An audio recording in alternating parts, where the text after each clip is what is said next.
এই মুহূর্তে রাজধানীর পরিবাগে আছেন সহকর্মী মানিক মোহাম্মদ ওমর এবং চট্টগ্রামে আছেন পার্থপ্রতিম বিশ্বাস।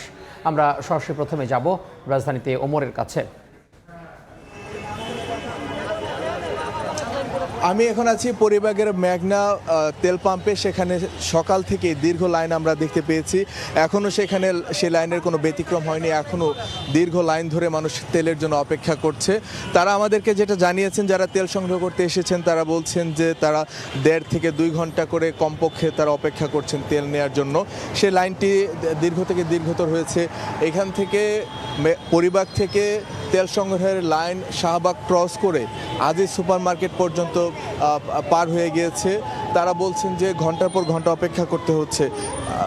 পাম্প কর্তৃপক্ষের সঙ্গে আমরা কথা বলেছি, তারা বলছেন যে চাপ দিন দিন আসলে বাড়ছে। শুরুর দিকে যে চাপটা ছিল সে চাপটা আসলে এখন পর্যন্ত কোনো কমার কোনো লক্ষণ তারা দেখছেন না এবং এখনও সে চাপটা বেড়ে যাচ্ছে। চাপ বাড়ার কারণ হিসেবে আমরা কয়েকজনের সঙ্গে কথা বলেছি যারা এখানে তেল সংগ্রহ করতে এসেছেন এবং পাম্পের যারা কর্তৃপক্ষ আছে তারা আমাদেরকে যেটি জানিয়েছেন যে ঢাকায় বেশ কয়েকটা তেল পাম্প অলরেডি বন্ধ হয়ে গিয়েছে তেল সরবরাহ সংকটের কারণে।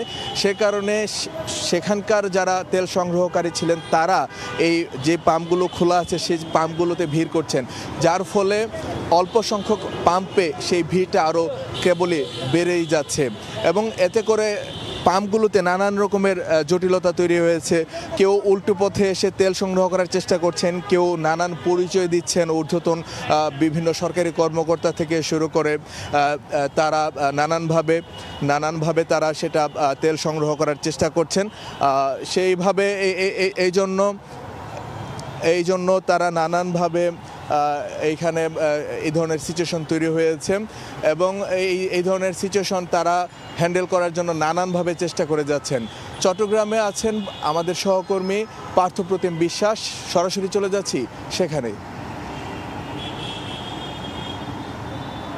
তেলের সংকট কিন্তু কোনোভাবেই কাটছে না। আমরা এখন আছি যে পেট্রোল পাম্পটিতে আছি, এখানে আমরা দেখছি সেই দীর্ঘ সারি এবং আমরা সকাল থেকে রাত পর্যন্ত কিন্তু সেই একইভাবে কিন্তু অকটেন কিংবা ডিজেল সংগ্রহ করার জন্য এইভাবে দীর্ঘ সারি কিন্তু দেখে আসছি এবং এক্ষেত্রে আপনারা দেখছেন মোটরসাইকেলের আসলে অকটেন সংগ্রহ করার জন্য কিন্তু এই লাইনটি কিন্তু অনেক দূর চলে গেছে। এছাড়া যারা ব্যক্তিগত গাড়ি রয়েছে যাদের, তারাও কিন্তু আমরা দেখছি দীর্ঘক্ষণ অপেক্ষা করতে হচ্ছে।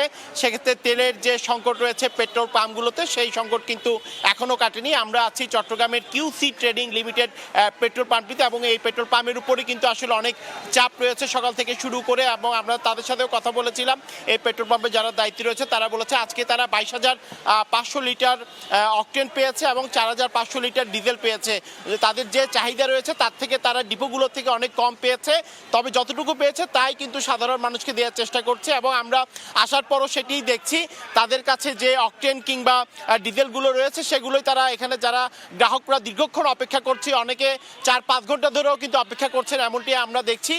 তাদেরকে কিন্তু তারা অকটেন কিংবা ডিজেল দেওয়ার চেষ্টা করছে। তবে কিছুক্ষণ আগে এখানে যে ডিজেল ছিল সেটি কিন্তু শেষ হয়ে গেছে এবং আজকের দিনের তাদের যে সরবরাহ ছিল 4,500 লিটার সেটি কিন্তু শেষ। এই মুহূর্তে যে অকটেন রয়েছে সেই অকটেনই কিন্তু এখানে দেওয়া হচ্ছে এবং আমরা একটু দেখাতে চাই এই যে গাড়ির দীর্ঘ সারি, এটি কিন্তু এই যে মূল পেট্রোল পাম্প গনি বেকারি এলাকা পেরিয়ে যে রহমতগঞ্জ এবং আন্দরকিল্লা পর্যন্ত কিন্তু চলে গেছে এবং সকাল থেকে শুরু করে সন্ধ্যা পর্যন্ত কিন্তু এই অবস্থা চলতে থাকে পেট্রোল পাম্পগুলোর সামনে এবং নগরীর অনেক পেট্রোল পাম্পে আমরা গেছি, সেখানে তেল শেষ হয়ে যাওয়ার কারণে তারা কিন্তু তাদের যে তেল দেওয়ার যে বিষয়টি সেটি কিন্তু তারা বন্ধ করে রেখেছেন। তো এই ছিল আমার কাছে এখনো পর্যন্ত নগরীর গনি বেকারি এলাকার পেট্রোল পাম্প থেকে এখানকার সর্বশেষ খবর। তেল সংকটের খবর জানছিলাম সহকর্মীদের কাছ থেকে, যুক্ত হয়েছিলাম চট্টগ্রামে এবং রাজধানীর পরিবাগ থেকে।